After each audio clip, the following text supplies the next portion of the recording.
इस्तीफा दिया, संगठन ने स्वीकार कर दिया, क्या बात रही है? अब आपकी पूरी बात बता दीजिए। हम फिर से नहीं आए, हम तो 25 साल से यहाँ आ रहे हैं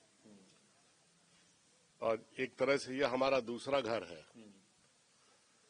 पार्टी में गतिरोध उत्पन्न होते हैं, समाप्त भी होते हैं और सभी राजनीतिक दलों में होते हैं।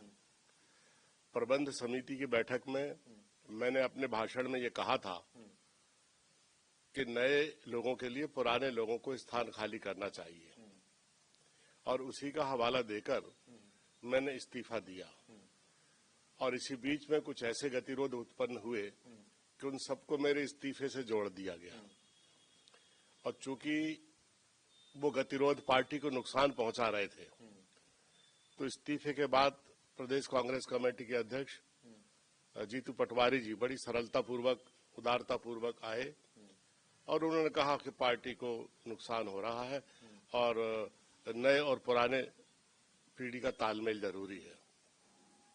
उन्होंने मुझसे कहा कि नहीं, अभी यात्रा अधूरी नहीं छोड़ना है, लक्ष्य तक पहुंचना है और उनकी अपील को मैंने स्वीकार किया।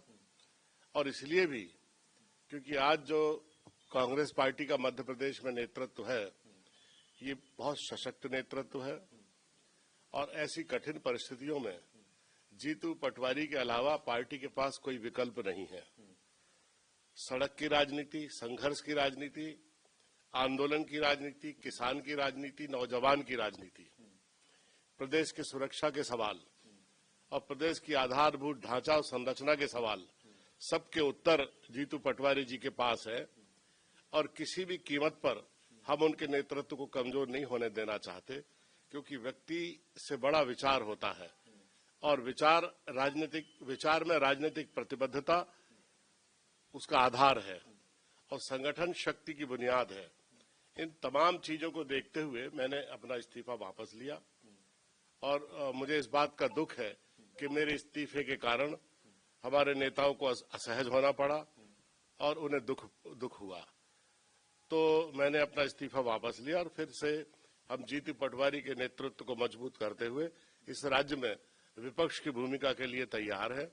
वैसे भी हम लोगों को संघर्ष करते, सड़क पर राजनीति करते, आंदोलन करते और सत्ताधारी पक्ष की जनविरोधी नीतियों को उजागर करते करते हम लोगों को 25 साल हो चुके हैं, लेकिन हम लोग अभी तक थके नहीं हैं और न ही हमारी उम्र का प्रभाव हमारे आंदोलनों पर, विचारों पर आया है। और आज बहुत ही ऊर्जावान, बहुत ही संघर्ष करने वाला मेहनती नेतृत्व जीतू पटवारी जी का हमारे साथ है। हम किसी भी कीमत पर उनके नेतृत्व को कमजोर नहीं होने देना चाहते। हम सब एकजुट होकर उनके साथ हैं और आगे काम करेंगे।